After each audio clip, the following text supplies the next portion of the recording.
Assalamualaikum warahmatullahi wabarakatuh. Halo guys, kembali lagi di channel Heriato Info. Apa kabar semua? Semoga kawan-kawan dalam keadaan sehat walafiat, amin.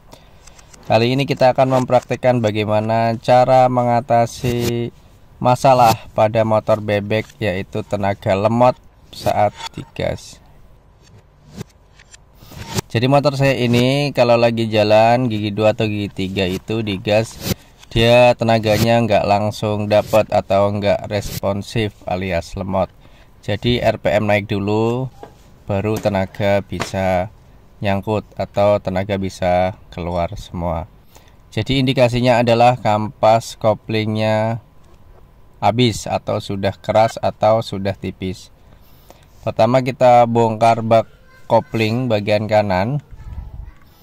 Selanjutnya setelah kebuka kita buka baut as kopling ganda atau kopling sentrifugal, atau orang nyebutnya kopling primer. Dia pakai penutup bautnya itu pakai 3 skrup. Selanjutnya lepas covernya.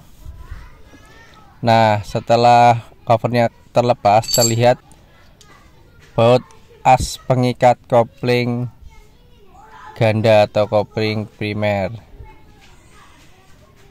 Dia pakai baut mahkota, jadi cara melepasnya harus pakai kunci khusus, kunci mahkota.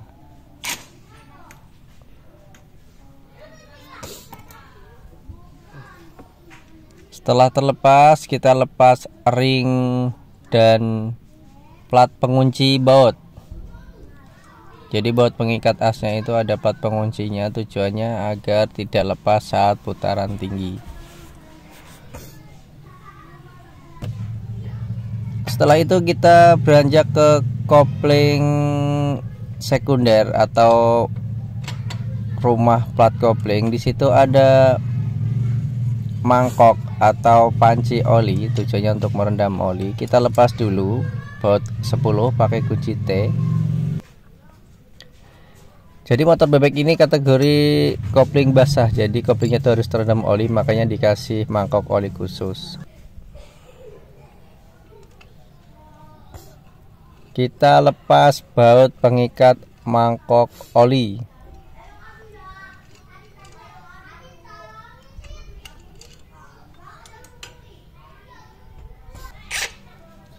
Setelah terlepas, kita lepas baut pengikat penekan kopling.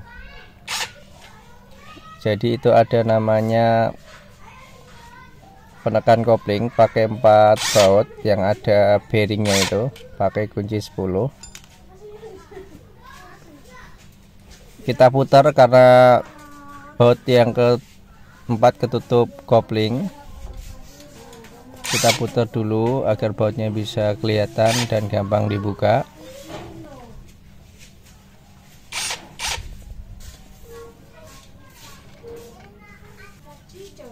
Kita putar lagi. Jadi muternya itu pakai kopling sentrifugal atau kopling ganda,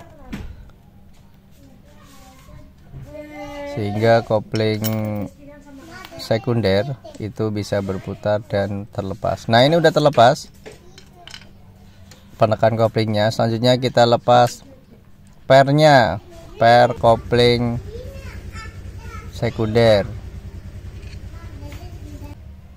Setelah itu kita lepas baut as atau baut pengikat kopling sekunder. Jadi yang depan itu kopling sentrifugal itu orang nyebutnya kopling primer, yang kedua itu yang belakang yang ada plat-platnya itu adalah kopling sekunder. Kita lepas juga pakai menggunakan kunci mahkota. Jadi ini kunci khusus, tapi kalau nggak punya biasanya bengkel-bengkel itu dihajar pakai betel, dipaksa gitu. Setelah itu kita lepas ringnya juga, itu buat mahkota, terus ring mahkota kita lepas semua. Setelah terlepas, kita tarik dua-duanya, harus bareng ini, nggak bisa satu.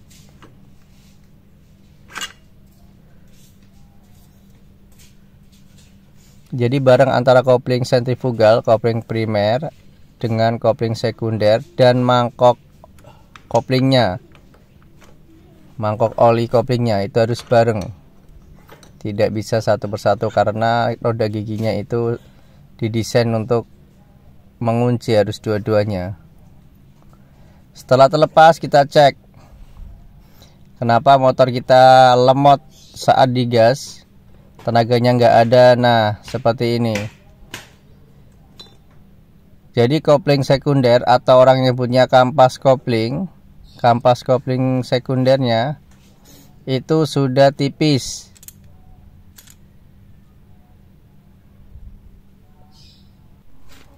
Nah kita sudah ganti yang baru, kita udah belikan kampas sekunder, kampas kopling yang baru. Memang bedanya jelas sekali. Itu yang lama itu sudah tipis dan mengeras, yang baru dia tebal dan bidang geseknya itu masih kelihatan jelas untuk yang baru. Yang lama sudah hilang. Selanjutnya kita coba pasang. Ingat susunannya, jangan sampai kebalik. Pertama kita pasang plat penekan dulu, dudukan plat penekan, baru kampas kopling. Nah selanjutnya ini yang besi ini namanya plat tekan. Jadi itu ada dua sisi, yang tajam dan yang enggak tajam. Yang tajam itu dia menghadap ke bawah. Kalau untuk pemasangan kampas kopling yang hitam ini itu bisa bolak-balik, nggak masalah. Nah untuk untuk plat penekan yang putih ini, yang baja ini harus yang tajam menghadap ke bawah. Tujuannya agar gesekan atau penekanannya terhadap kampas kopling itu maksimal, sehingga tenaga yang disalurkan itu tidak hilang atau tidak selip. Intinya mencegah kopling selip. Kita urutkan lagi urutan giginya pakai obeng. Alurnya kita luruskan alurnya agar masuknya itu gampang. Nah seperti ini udah kepasang semua. Kita coba cek. Nah itu ada kampas kopling yang tidak dalam satu alur. Ada beberapa bengkel yang cara masangnya zigzag, tapi kalau saya sendiri melihat buku petunjuk itu memasangnya harus satu garis. Tujuannya agar kopling dapat bekerja maksimal.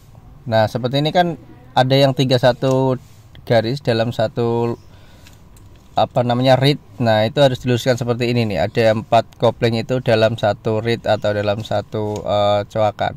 Kita luruskan dulu roda giginya agar plat koplingnya atau plat penekan rumahnya ini bisa masuk secara gampang.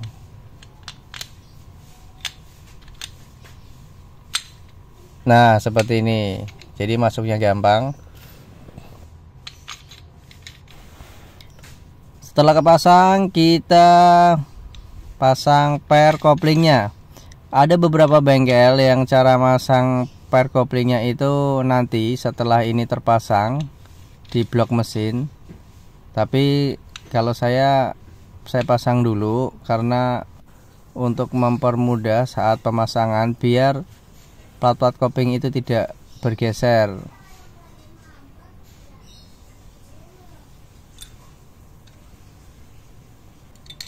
Untuk pemasangan per kopling itu tidak ada tanda-tanda khusus, bisa bolak-balik. Selanjutnya kita pasang plat penekan kopling.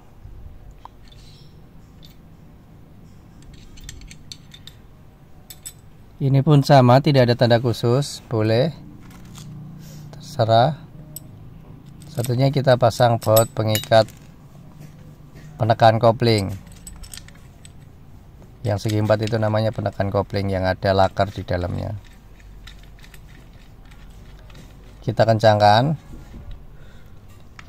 sementara saja, karena nanti setelah kepasang di blok mesin kita lepas lagi buat masang baut pengikat asnya, baut pengikat as kampas. Nah setelah ini ingat, pemasangannya harus bareng antara kopling sentrifugal, kopling primer atau kopling sekunder, dan mangkok koplingnya harus bareng.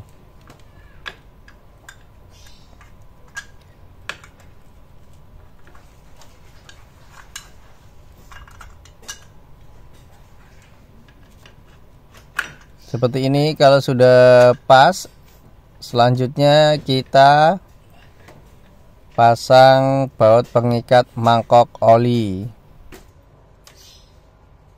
Kita pasang baut pengikat mangkok oli pakai kunci 10. Ini agak susah ya, karena saya tidak melepas knalpot dan post tab. Jadi masang baut pengikat mangkok olinya agak susah. Tapi kita coba pelan-pelan. Setelah masuk satu atau dua ulir, selanjutnya kita kencangkan pakai kunci T10. Dia ada 2 baut, depan dan belakang.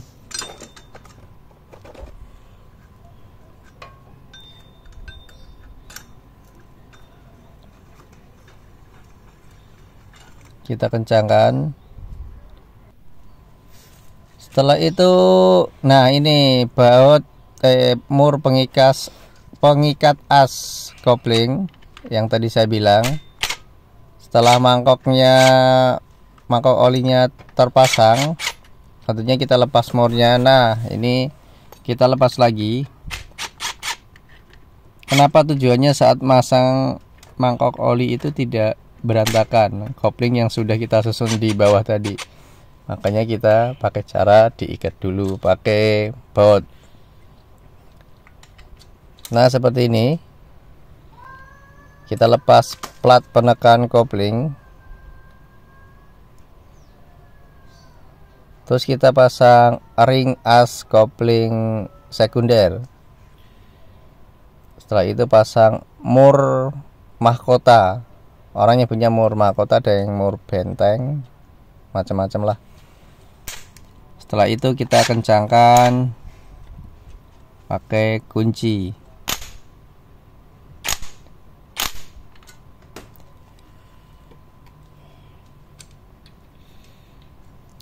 Setelah murnya kencang, kita pasang plat penekan kopling.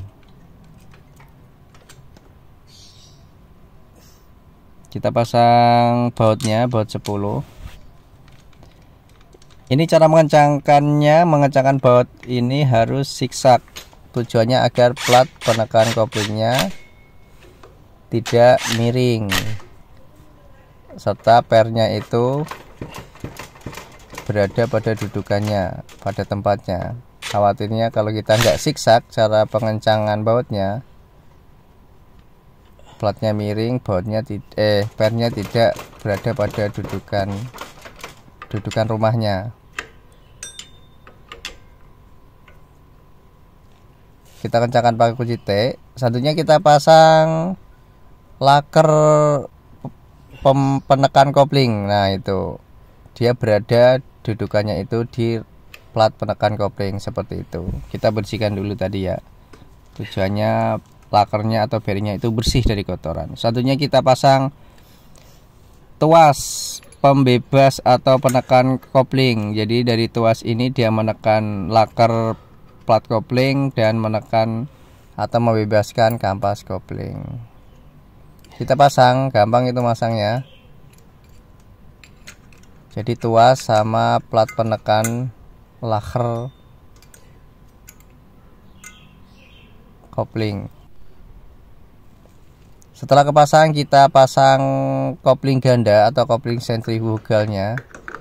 Ini juga gampang cara masangnya, tidak ada tanda khusus, bebas-bebas saja. Setelah kepasang, kita pasang ring pengunci. Jadi mur kampas sentrifugal atau kopling ganda itu dia pakai pengunci. Tujuannya agar tidak lepas saat kecepatan tinggi.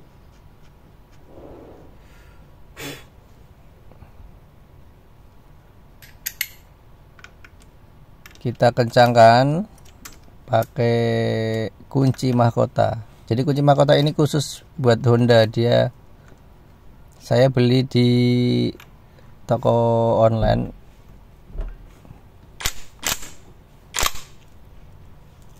Setelah mahkota dikencangkan pakai kunci, kita pasang penguncinya dengan cara menekuk mengunci pakai obeng main. Selanjutnya kita pasang penutup mur mahkota yang segitiga itu.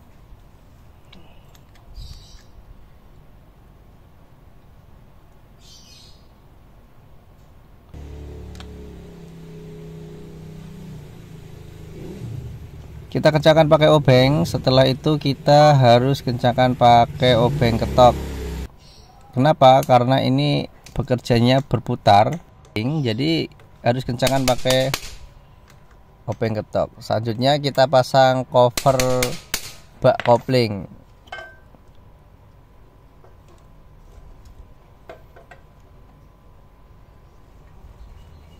Setelah selesai, jangan lupa dicek dulu sil-silnya apakah kejepit, jangan sampai olinya bocor. Selanjutnya kita pasang baut pengikat bak kopling, atau orang menyebutnya bak kopling atau bak oli. Nah, jadi seperti itu cara mengganti kampas kopling pada motor bebek. Ini khususnya Honda Supra X. Sangat gampang sekali. Semoga berguna. Assalamualaikum warahmatullahi wabarakatuh.